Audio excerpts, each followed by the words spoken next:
Hello everyone, आप सभी का मेरे online educational channel law logic पर स्वागत है। हम बात कर रहे थे श्रमिक विधियों की। अपने श्रमिक विधियों को पढ़ने की सीरीज में हमने जो पहला अधिनियम पढ़ना प्रारंभ किया था वो है कर्मचारी प्रतिकर अधिनियम 1923 या एम्प्लॉइज कंपनसेशन एक्ट 1923। हमने बात की थी कि पहले यहाँ पर शब्द हुआ करता था कर्म, यहाँ वर्कमैन, लेकिन बाद में इसे 2009 में चेंज करके एम्प्लॉइज या कर्मचारी कर दिया गया था। और ये अधिनियम जैसे कि इसके नाम से ही प्रकट है कि ये प्रतिकर प्रोवाइड करता है।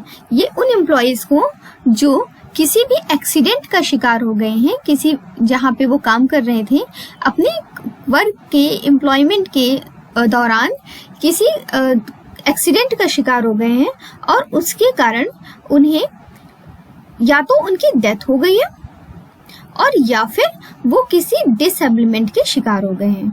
इन दो सिचुएशन में जहाँ पे या तो डेथ हो गई है उस एम्प्लॉय की, यानी कि वो व्यक्ति अब नहीं रहा, या फिर वो एम्प्लॉय अब काम करने के योग्य नहीं रहा, वो उस एक्सीडेंट के कारण किसी डिसेबलमेंट का शिकार हो गया है, किसी नियोक्ता का शिकार हो गया है। अब हमने अभी अपने प्रीवियस लेक्चर में डिस्कस किया था कि अगर किसी पर्सन की डेथ हो जाएगी तो उस सिचुएशन में उसके जो डिपेंडेंट होंगे, जो उसके आश्रित होंगे, उन्हें कंपनसेशन इस अधिनियम के अंतर्गत जो एम्प्लॉयर है उसके द्वारा प्रोवाइड किया जाएगा। हमने बहुत ही विस्तार से डिपेंडेंट की डिफिनेशन को देखा था। डिपेंडेंट की डिफिनेशन को 3 पार्ट में बांट करके हमने बहुत अच्छे से समझा था। मुझे उम्मीद है कि आपने जरूर मेरा वो लेक्चर देखा होगा और डिपेंडेंट की डिफिनेशन में अब आपको कोई भी कंफ्यूजन नहीं होगा। दूसरा पॉइंट जहाँ पे हम बात करते हैं कि व्यक्ति की डेथ तो नहीं हुई है, लेकिन किसी एक्सीडेंट या किसी ऑक्यूपेशनल डिजीज के कारण वो व्यक्ति अब अपने काम को करने के कैपेबल नहीं रहा। अब वो अपना काम करने में जो काम वो करता था उसने अपनी क्षमता खो दी है, किसी इस तरीके के एक्सीडेंट का वो शिकार हो गया है।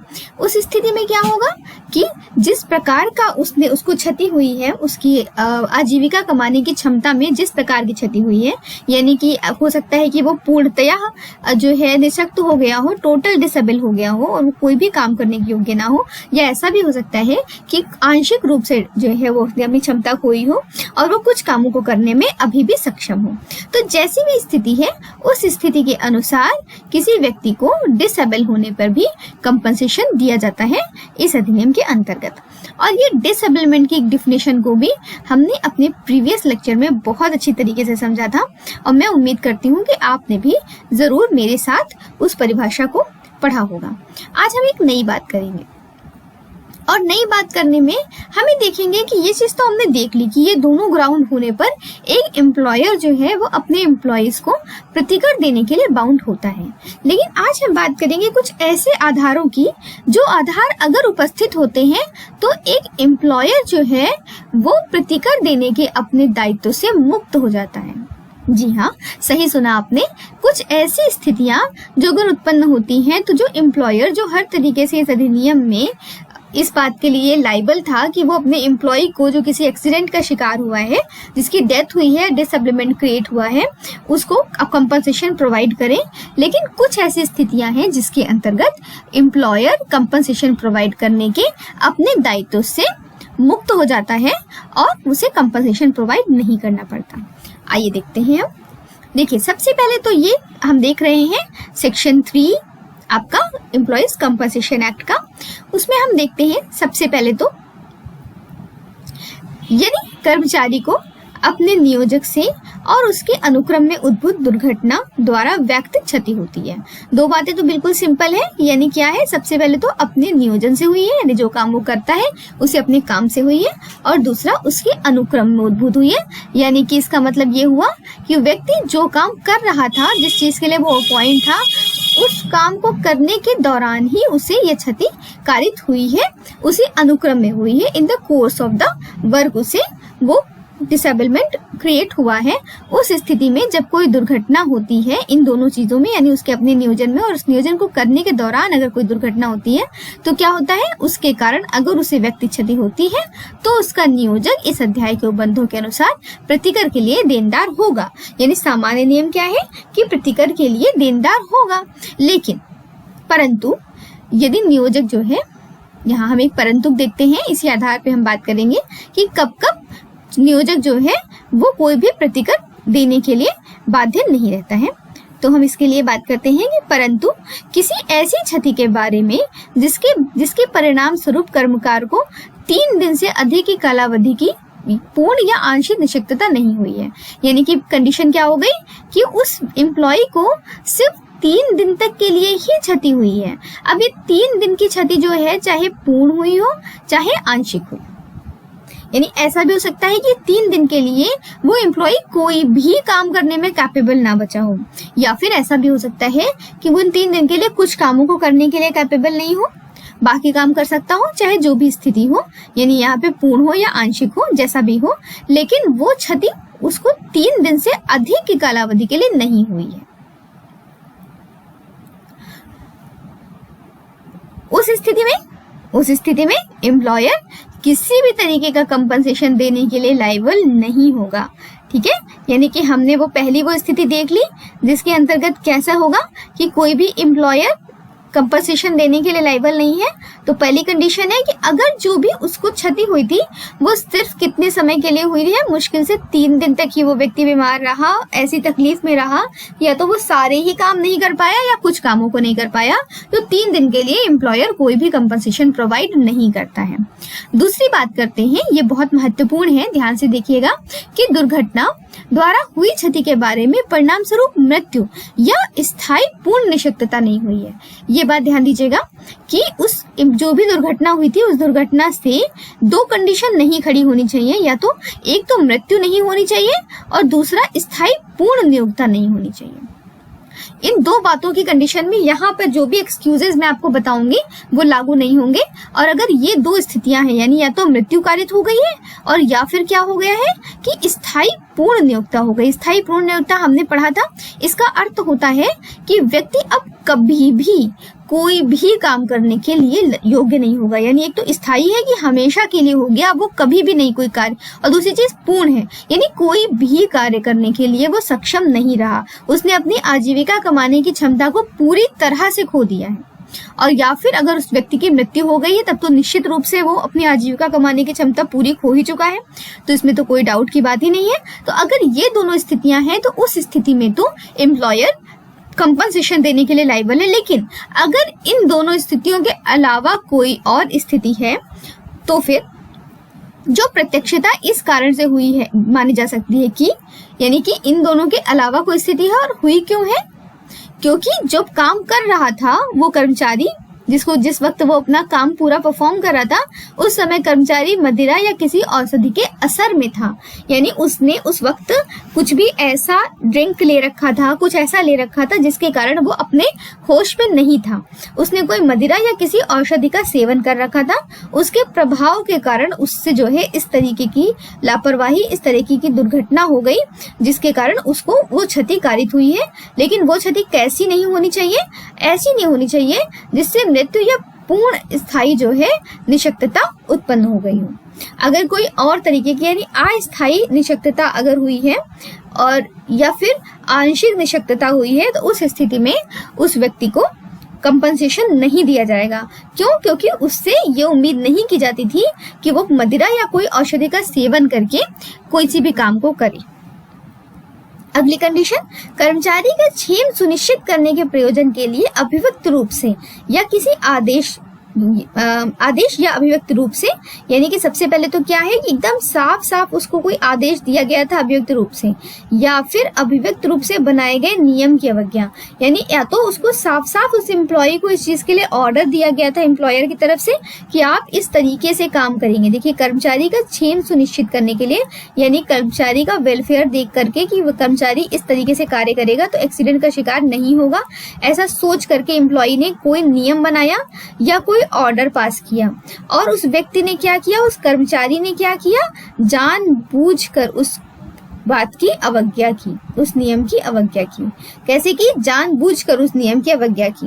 यानी कि एम्प्लॉयर ने तो क्या किया, उस व्यक्ति की सुरक्षा के लिए कोई आदेश दिया या कोई नियम बनाया, लेकिन एम्प्लॉय ने क्या किया, अवज्ञा कर दी। और वो भी किया कैसे, जानबूझ के किया, यानी कोई एक्सीडेंटली नहीं हुआ बल्कि जानबूझ के किया। जैसे कि हम ये कह सकते हैं कि अगर एक जो है अभी कोई फैक्ट्री है, तो फैक्ट्री में बहुत सारा काम होता है, तो उसमें एक पावर हाउस है, फैक्ट्री में एक पावर हाउस है, यहाँ पर किसी का भी जाना मना है। ये खतरनाक जगह है, यहाँ पे बिजली के सभी उपकरण है, यहाँ जाना मना है। लेकिन एक एम्प्लॉय जानबूझकर इसके अंदर जाता है, जहाँ जाना उसका मना है। यहाँ बोर्ड लगा है कि आप अंदर नहीं जा सकते, गार्ड भी बैठा है जो कह रहा है आप अंदर नहीं जा सकते, लेकिन ये गार्ड जैसे उठ करके इधर उधर कहीं गया, व्यक्ति अंदर चला गया, अंदर जाके दुर्घटना का शिकार हो गया, तो हम क्या कहेंगे कि उसके लिए ये नियम बनाया गया था, आदेश था कि आप ऐसा नहीं करेंगे, आपकी ही सुरक्षा के लिए था। क्योंकि आपको जब बिजली की जानकारी नहीं है, वो एक खतरनाक जगह है, तो उस स्थिति में आप वहां जाएंगे तो दुर्घटना के शिकार हो सकते हैं। लेकिन फिर भी व्यक्ति ने क्या किया, कर्मचारी ने क्या किया, उस नियम की अवज्ञा की। उस स्थिति में किसी भी तरीके का कोई भी अगर क्षति कारित होती है, लेकिन क्षति में दो बातें आप हमेशा याद रखें, मृत्यु और स्थायी पूर्ण निशक्तता नहीं आनी चाहिए। कोई अन्य प्रकार की क्षति कारित होती है तो एम्प्लॉयर एम्प्लॉय को किसी भी तरीके का कंपनसेशन देने के लिए बाध्य नहीं होगा। आगे देखते हैं, कोई ऐसा रक्षोपाय या अन्य युक्ति जिसके बारे में वह जानता था कि वह कर्मचारी का क्षेम सुनिश्चित करने के प्रयोजन के लिए उपबंधित है।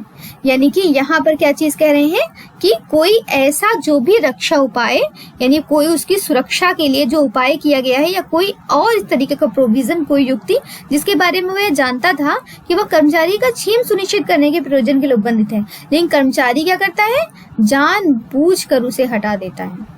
यानी हम ये कह सकते हैं कि जैसे आपने देखा होगा बहुत से इंजीनियर्स को, बहुत से वर्कर्स को, कि उन्हें सर पे एक कैप पहन रखी होती है, एक हेलमेट पहन रखा होता है। ऐसा क्यों होता है, क्योंकि जब कंस्ट्रक्शन की फील्ड में काम कर रहे हैं, साइट पे काम कर रहे हैं, ऐसा कभी भी संभव है कि ऊपर से कोई चीज गिर जाए जो सीधा अगर आपके सर पे गिरेगी तो आपको क्षति पहुंचेगी। या फिर जैसे जो लोग आपने देखा है कि ऐसा कोई काम करते हैं बिजली का जिसमें बहुत तेज रोशनी निकलती है, तो उन्होंने एक विशेष तरीके का चश्मा पहन रखा होता है जो वेल्डिंग का काम करते हैं, आपने देखा होगा। वहां पे क्या है, क्योंकि चिंगारी जैसी निकलती है, तो वो चिंगारी आपकी आंखों में ना जाए और इतना तेज प्रकाश झेलकर आपकी आंखों को कोई क्षति ना पहुंचे, इसके लिए आप वो एक विशेष तरीके का चश्मा पहन कर रखते हैं। या ऐसा कोई भी उपाय अन्य भी हो सकता है, जैसे ऐसा हो सकता है कोई बिजली का काम कर रहा हो तो उसके लिए आवश्यक हो कि आप प्लास्टिक के स्लीपर पहनेंगे, हाथों में प्लास्टिक के दस्ताने पहनेंगे, उसके बाद ही आप बिजली का काम करेंगे। यानी कोई भी ऐसा उपाय जो कि उस कर्मचारी के काम की प्रकृति को देखते हुए उसकी रक्षा के लिए निश्चित किया गया था। लेकिन एम्प्लॉय क्या करता है, उससे कहा तो था कि तुम बिजली के काम करने को जाओगे तो पैरों में प्लास्टिक के स्लीपर और हाथों में दस्ताने जरूर पहनोगे, लेकिन उसने क्या किया, उसने खुद ही अपने दस्ताने निकाल कर फेंक दिया और अपने हाथ से तार छू ली। ऐसी कोई स्थिति में यदि मृत्यु या पूर्ण स्थायी निशक्तता नहीं हुई है तो उस स्थिति में एम्प्लॉयर किसी भी तरीके का कोई भी कंपनसेशन देने का देनदार नहीं होगा। ठीक है, आपने देखा कि देनदार नहीं होगा। हमने क्या क्या चीजें देखी, सबसे पहले हमने देखा कि जहां पे क्षति केवल 3 दिन तक ही रही, 3 दिन से ऊपर की नहीं हुई, उसकी जो भी स्थायी पूर्ण नियोक्ता हुई है या आंशिक पूर्ण नियोक्ता हुई है वो केवल 3 दिन के लिए थी और इससे ऊपर की नहीं थी। दूसरी चीज हमने क्या देखी कि व्यक्ति जो है उसने क्या किया कि किसी नशे की हालत में किसी मदिरा का, किसी औषधि का सेवन करके वो अपने काम को करने के लिए पहुंचा है।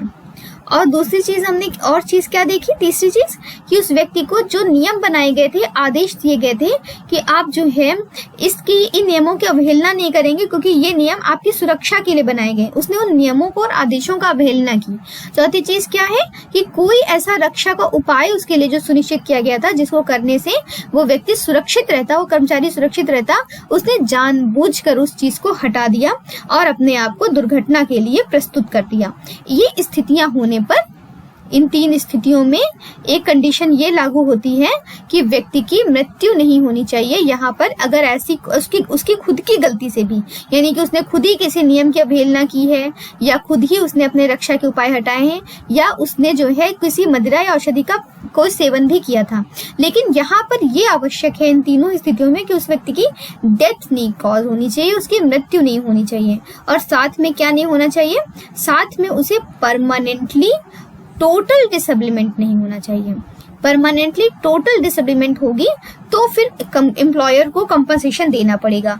अन्यथा कोई भी स्थिति है, अगर इनके टोटल डिसेबलमेंट के, टोटल परमानेंट डिसेबलमेंट और डेथ के अलावा कोई भी अन्य क्षति कारित हुई है तो एम्प्लॉयर कोई भी जो है पनिशमेंट कंपनसेशन देने के लिए लायबल नहीं होगा।